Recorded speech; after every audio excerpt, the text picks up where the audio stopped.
Alright, doing a little sandblasting this morning on these Volkswagen parts. I had him playing with it, and I don't know, I guess that's acquired skill. You know, you got to concentrate on the areas that you see, not the backsides, you know. So anyway, I got this, this is for MUSTIE1 sort of, and I was going to answer a few questions. Bloop, bloop, bloop. The haunted door. Sorry guys. Now somebody asked me a question about this clear, about the durability and the lifespan of it. Let me shut the door, the haunted door, because it'll just sit over here and creak back and forth. Hey, haunted door!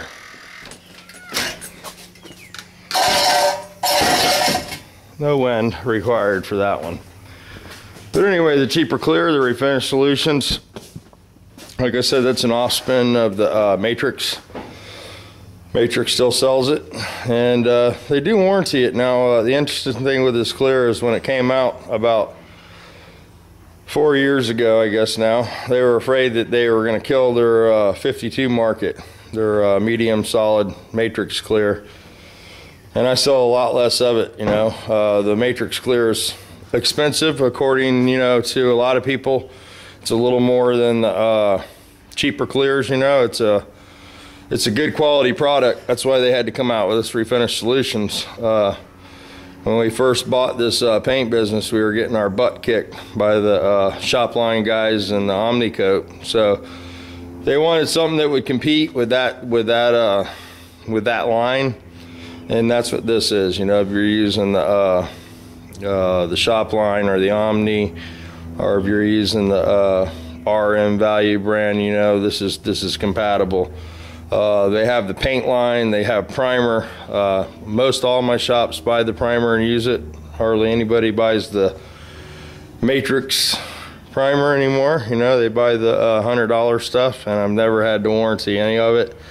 And this stuff here, we sprayed a bunch of cars at the city 6 years ago, and they're still cycling through those cars. I still see them, and still holding up really good. So never have seen a failure from this product. Somebody asked if it cracked or, you know, faded out, and I have to say no at this point. You know, I've never had to warranty this product, or I haven't had any problems this time, other than this is the new and improved stuff. And before, when I try to use this, I have really bad shop conditions here, and it was sensitive to water. You know, you'd get a little bit of dieback. The other problem is although it is cheaper, you know, I think the AG40 kit is almost $200, but I've been using that 5 liters there for a while now. It's yeah, 5 liters, 1.325 US gallons. So that's around $200, or I guess Andrea says this is in the $60 range, I guess. And it's cheaper going in, but you almost are better with this, because if you want, you can stretch that with a little reducer. You have to be careful when you put the reducer in, because it does take a little of the build away, and it does make it a little thinner. But it's a 2 to 1 to 1. And 5 liters of products here, you got 2.5 liters of hardener, and then, you know, you figure another 2.5 liters of reducer. If you go 2 1 to 1, you're getting quite a bit of product with the auto glass and still have a quality product. This is more of an insurance job, clear. You know, if you have to do a lifetime warranty, Matrix does recommend the auto glass or the 42 clear.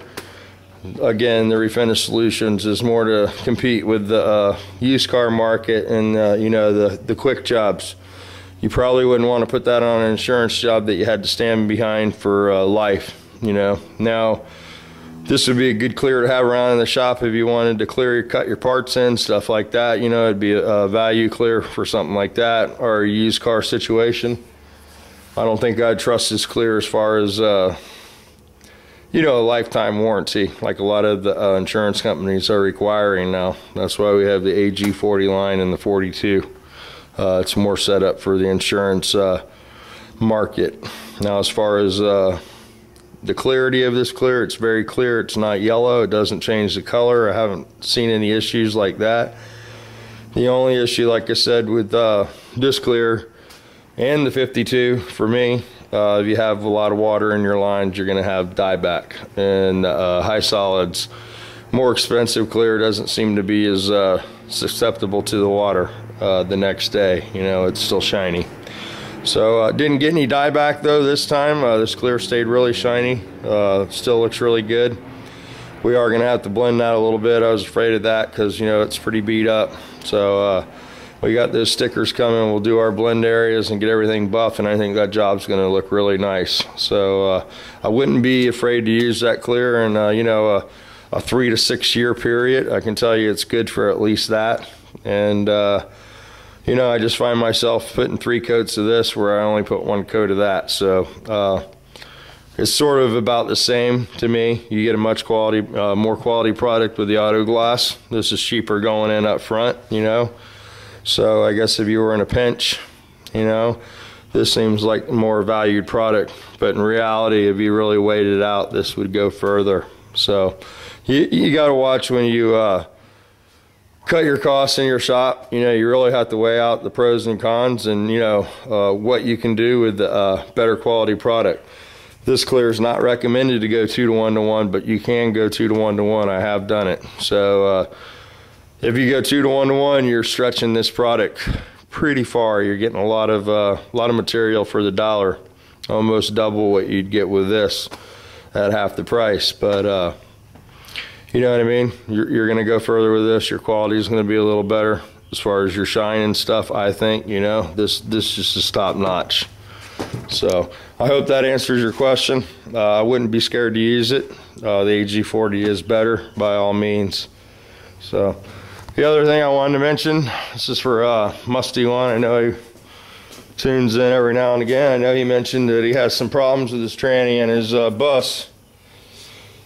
I've got this tranny here, buddy, and this was the nightmare tranny. The guy didn't have a nose cone when I built the transmission, and they tried to put a car hockey stick and a car nose cone in a bus, and a bus hung up. I'm gonna turn this off.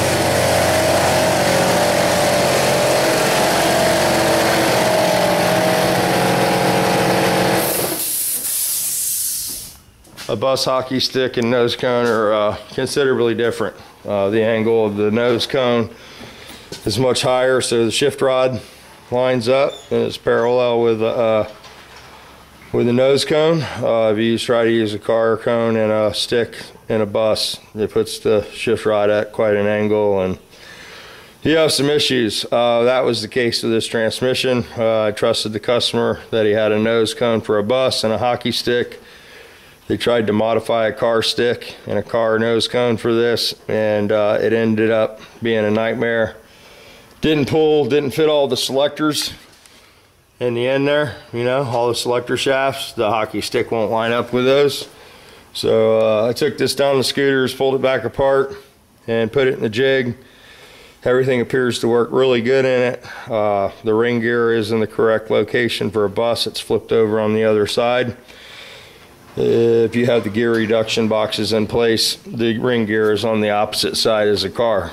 So Darren, if you're interested in this, you can pay the shipping or pick it up or whatever.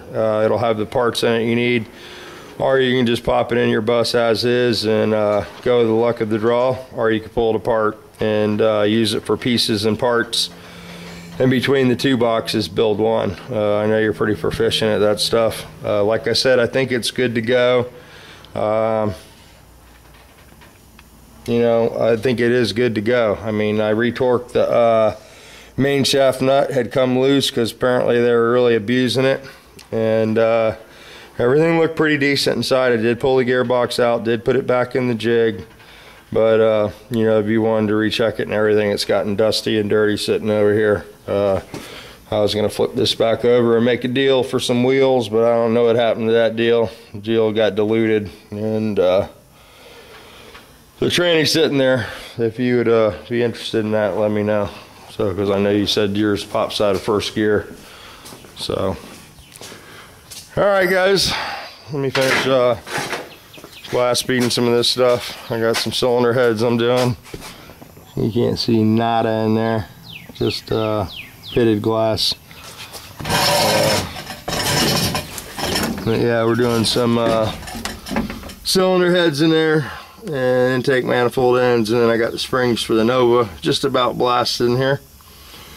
Get those painted and I can assemble the front suspension on that car. I've been looking forward to doing that, so yeah, so that'll be coming up too.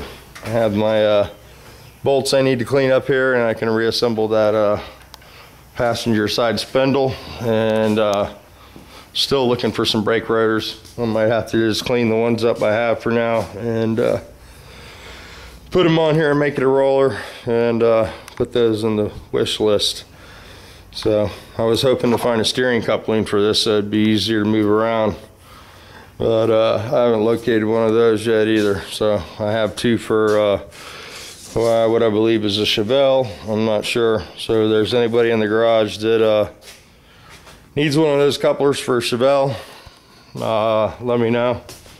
Or maybe Mark, second gen garage, might be for a Camaro. I don't know. The splines are larger here than on my Nova, so I have two of these. If anybody's interested, let me know. You guys can pay the shipping and I'll send it your way.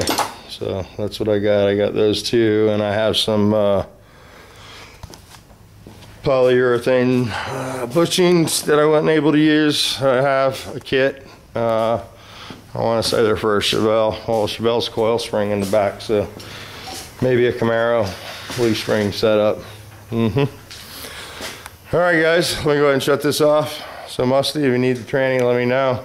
Anybody needs those steering couplers, let me know. Like I said, they don't fit the Nova. The Nova's got a smaller shaft on the box there. So I'm assuming that's probably for a front steer car like a late Camaro or, you know, a Chevelle. So that's where we're at. I need to hang those lower control arms. We got the ball joints and stuff in there. Everything's painted, looking real good. I am going to repaint the firewall. I'm going to go with the color of the car, and that's going to be orange. Is what we're going to do, because I have it, and you know, times are hard, so I got to use what I have. So I got some 617 PPG toner, and I'm going to use straight toner. Well, of course I got to put some binder in it, but it's pretty bright orange, molly orange, so I'm going to go with, and it'll look pretty decent. You know, I just want to get it back in one piece and make it a runner again. Sort of missed the car. It'll be one of those long-waited rides, so I'm just trying to get motivated. You know, it's hard though on this one. There's so much to do, so that's where we're at. I guess you just got to start doing it, you know. So I figured I'd start up here and get this finished, and then work my way back.